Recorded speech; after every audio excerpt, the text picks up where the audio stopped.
Rimantas Greičius. Romanas Sugrįžimų kančiose.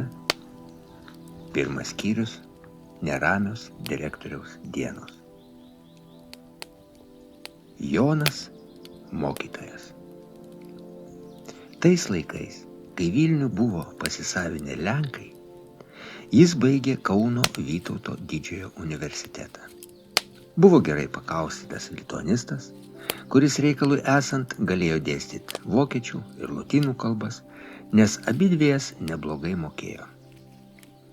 Kai baigiantis 1941 vasarai iškilo klausimas, kas vadovaus gimnazijai, direktoriaus kėdė buvo pasiūlyta jam. Mokytojui, kuris ir taip vadinamais Smetonos laikais ir vieneriais tarybiniais metais mokytojavo, stengdamasis vengti politinių skersvėjų.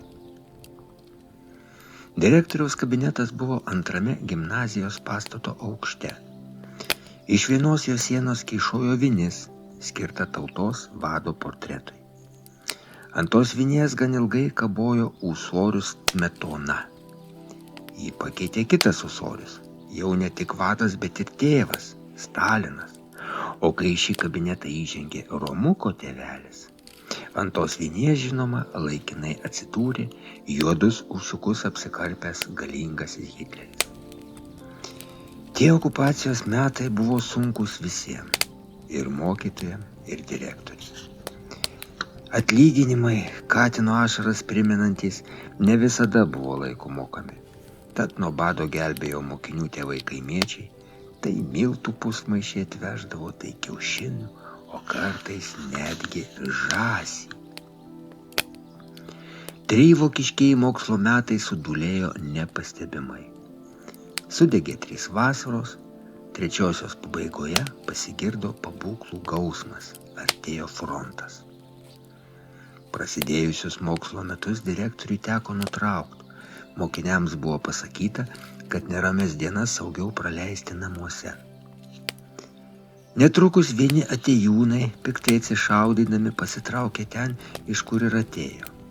Kiti puolė dar uoliau juos vyti, bet frontas užstrigo. Ir vokiečiai kaži kur mėtė sviedinius, kurie sproginėjo ir aplink direktoriaus namą. Kai vokiečiai pagaliau buvo išvaryti, o pabūklų gausmas nutolo, direktorius nuėjo į gimnaziją, kur jo laukė sargas. Pasirodo, šis apsukrus vyriškis išsaugojo Stalino portretą, kuris, numetęs nuo vinies dar besispardantį Hitlerį, ir vėl užėmė savo vietą direktoriaus kabinete.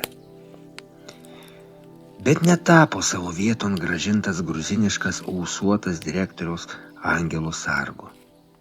Švietimo skyriuje direktoriui buvo pasakyta, kad vadovauti tarybiniai gimnazijai jis galės tik kitame mieste. Nudžiugino, jog ten mažiau siaučia miškiniai. Tačiau ir ten nebuvo taip ramu, kaip tikėtasi. Ir ten netoliese šlamėjo miškai, kuriuose tarsi vilkai, urvuose tūnojo naktim iš jų išlendantys ginkluoti, miškiniai, žaliukais ar net banditais gyventojų vadinami vyrai. O ginklas, kaip žinia, ne arklas ir ne kūjis. Tai daiktas, kuriuo ne tik ginamasi, bet ir žudoma. Ir direktoriui jau pasiekė žinios apie nužudytus prie miškų prigludusių sodybų gyventojus, tarybų valdžios aktyvistus, komjaunuolius. Dar nesigirdi, kad šiame krašte būtų nužudyti mokytojai, bet tokią žinią gali atnešti bet kuri išaušusi diena. Tas miestelis mažas, tad ir jame gali apsilankyti naktimis iš savo urvų išlendantis ir eilinės aukos ieškantys medžiotojai. Šeima sumiegus, o direktorius vis dar sėdi prie stalo ir taiso lietuvių kalbos rašomuosius darbus. Užgeso elektra, taip dažnai atsitinka, ir jis užsidega žibalinę lempą, nukerpa suanglėjusio knato galą. Prastai mokinukai rašo, prastai. Ypač iš tų tolimųjų vienkiemių ateinantis, ne pagal savo klasę ūgtelėję. Kažkas beldžiasi į duris, kasgi tai? to paties gimnazijos pastato, taip vadinamos Salkutėse, vienas iš gyvenančių mokytojų ar sargas. Tokiu laiku į kambarį įgriūna du nepažįstami vyrai. Apžėlę, vieno rankasio vokiškas automatas. Negi tai ir yra miškiniai? Negi jie jį dabar išsiveš ir pasmerks sudūlėti po Samono miškuose? Direktorius? Klausiau automatuotas ir piktai gręžia rudom akim iš po ant kaktos užmaukšlintos kepurės snapo. Taip, o kas per svečiai? Teiraujas buto šeimininkas ir pats jaučia balse išdavikišką jaudulį. Jums linkėjimai nuo Petro. Petro? Kokio Petro? Na, neapsimeskite nežinąs. Nuo to, su kuriuo kartu prie vokiečio mokytojavot.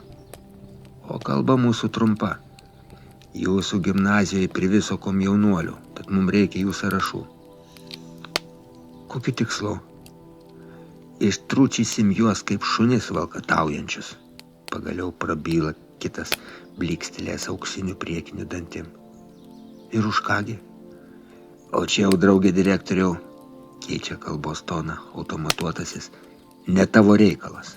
Sąrašą perduosi 7-tokiai Vladai iki sekmadienio.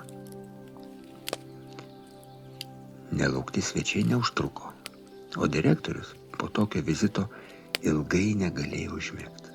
Ir ką dabar daryti? Paklusus, surašyti komjaunuolis ir sąrašai teik gimnazistai Vladai. Jis žino ir visi žino, kad Vlados ir jos sesutės 5-tokės Birutės dėdė blaškosi miškuose. Yra saugumiečių paieškomas, kaip miškinis, dalyvavęs ne vieno tarybinio aktyvisto nužudyme. Jeigu Vlada perduos jam sąrašą, komjaunuoliai bus išgaudyti, išžudyti. O juos išduos jų krauju apsišlakstys jis, direktorius. Na ne, sąrašo jis nerašysės, bet kurie moksleiviai yra komjaunuoliai puikiai žino ir Vladą. Ji pati gali sudaryti tokį sąrašą. Tai kodėl jo reikalaujama iš direktoriaus? O gal šią temą verta pasikalbėti su Vlada? Mergaitė protinga, nuoširdi. Jis dėsto jai lietuvių kalbą. Užmigo direktorius tik paryčiais. O žadintuvo prikeltas nepasakė žmonai, kas per svečiai vidurnaktį buvo aplankę. Ji ir neklausė, nes tuo metu miegojo kitame kambaryje. Po pamokų direktorius pasikvietė į kabinetą Vladą. Nesunku buvo pastebėti, kad mergina jaudinosi. Direktorius retai kviesdavo į kabinetą ką nors iš mokinių, daugiausia tik tuomet, kai tam būdavo rimta priežastis. Sėskis, Vlada, mūdu turėsim rimtą pokalbį, pasakė direktorius ir pridūrė. Man reikia su tavim pasitart. Pasakė ir perskaitė jos didelių akių žydrynį nuostabą. Direktorius su ja norintis pasitart, kasgi tokio atsitiko, kad ir jos nuomonė susidomėta. Sakyk, Vlada, tu į komjaunimą įstojai? Ne, mokytoju, aš ir nestosiu. Tai dėl to dėdės, kuris į mišką išėjo, ar yra ir kitų priežasčių? Dėl dėdės.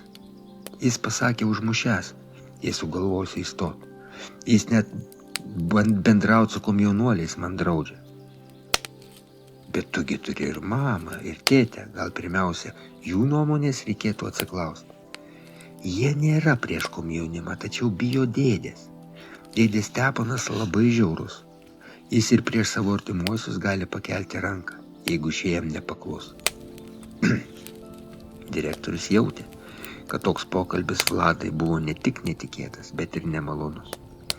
Ji išbalo, rankos glamžė rausvą nosinaitę, o juk pokalbį jis turėjo pasukti dar aštresnę linkme. Ar tu žinai, kiek gimnazijoje yra komjaunuolių? Truputį patylėjęs paklausė. 12. Tau jie nepatinka? Ką jūs, mokytojau? Visi jie man patinka, tik į dar labiau ėmė glamžyti nosinaitę, o akyse sublizgėjo ašaros. Aš draugauju su Mindaugu, jis labai geras, bet Mindaugas komjaunuolis. Nežinau, kas bus, kai dėdė apie tai sužinos. Oi, Vlada, būk atsargesnė. Tu gabi.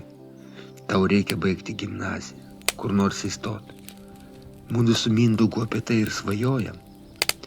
Bet man su tavim reikia aptart labai svarbų pavojingą dalyką, tarė direktorius.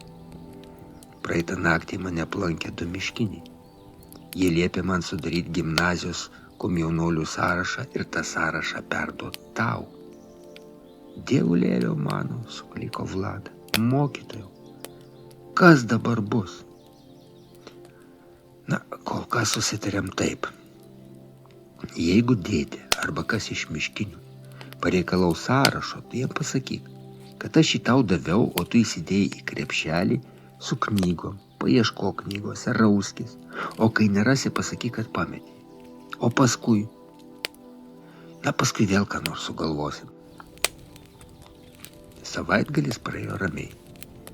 Tačiau direktorius nebejojo, kad ramybėje jo miškiniai nepaliks. Nerimą kėlė ir tai, kad tada apsilankę jie paminėjo Petrą. Tas Petras vokiečių okupacijos metais dėstė istoriją, buvo gerai pažįstamas. Direktorius girdėjo, kad po to, kai buvo išvyti vokiečiai, Petras išėjo į mišką ir paėmė į rankas ginklą. Tačiau baisiausia buvo tai, kad jis išsivedė nemažą būrelį vyresnių klasių gimnazistų. Ko siekė Petras? To direktorius negalėjo suprasti. Negi tikėjo jis tais VBS, viena boba sakė, kabutėse, paistalais, kad netrukus amerikonai išvys rusus ir Lietuva bus laisva. Juk kiekvienam blaiviai mąstančiam lietuviui buvo aišku, kad po to, kai rusų kariuomenė sutruškino galingą Hitlerio kariauną, niekas, net atominę bombą turintys amerikiečiai, neišdrys brautis į Tarybų Sąjungos respublikas. Ir vis dėlto, kodėl tie du naktibaldos paminėjo Petrą? O pirmadienį direktorius įkvietė saugumiečiai. Eidamas į tą niūriai pagarsėjusį pastatą, jis bandė spėliot, kokiu reikalu kviečiamas. Negi jiems tapo žinoma, kokie svečiai jį buvo naktį aplankę. Kad tapo žinoma, direktorius suprato vos tik įžengęs į kabinetą. Pakvietęs prisėsti, nepažįstamas saugumo pareigūnas tuoj pat paklausė. Sakykite, draugas direktoriau, ar šiom dienom nebuvot sulaukęs nelauktų svečių? Svečių? Na, kad ne, jokių tikrintojų neturėjau. Kad tikrintojų neturėjot, žinom, bet naktį ar niekas pas jūs nebuvo užėjęs? Šia tau Magdė ir žuvys. Pasirodo, jie čia puikiai viską žino, tad nėra prasmės nekaltą vinėlį vaidinti. Naktį? Nu, naktį buvau svečių sulaukęs, atsakė ir pridūrė. Jūsgi pasakėt šiom dienom, o dienom tai tikrai nieks nesilankė. Na ir kokiųgi svečių naktį sulaukėt? Du nepažįstami vyrai buvo atėję berods iš miško. Ir kogi jiems reikėjo? Gimnazijos komjaunuolių sąrašų. Ir davėt? Ne. Nebijot? Atvirai sakant, bijau. Karininkas užsirūkė, mėgaudamasis išpūtė aukštyn melsvo dūmelio liežuvį, šeimininko žvilgsniu pažvelgė į susikūprinusį ir nejaukiai besijaučiantį jo kabinete direktorių. Paklausė. O kodėl apie tų vyrų apsilankymą mums nepranešėt? Nemačiau reikalo jūs trukdyti, atsakė direktorius, jausdamas, kad vis giliau klimsta į šio tardymo liūną. Nematėt reikalo? Na, vėl išpūtė dūmelį saugumietis. Negerai, direktoriau. Jums patikėtos aukštos pareigos. Jūs komunistiškai auklėt jaunąją kartą. Jūs aplanko banditai, grasina. Ir jūs manot, kad apie tai nereikia mus informuoti? Įspėju. Apie tai ateity bet kokių įtartinų asmenų apsilankymus privalot nedelsiant mus informuoti. O kaip laikosi buvęs kolega Petras Petrulis Peliulis? Toks klausimas direktoriui buvo visiškai netikėtas ir dar labiau nerimą keliantis. Atsakė trumpai.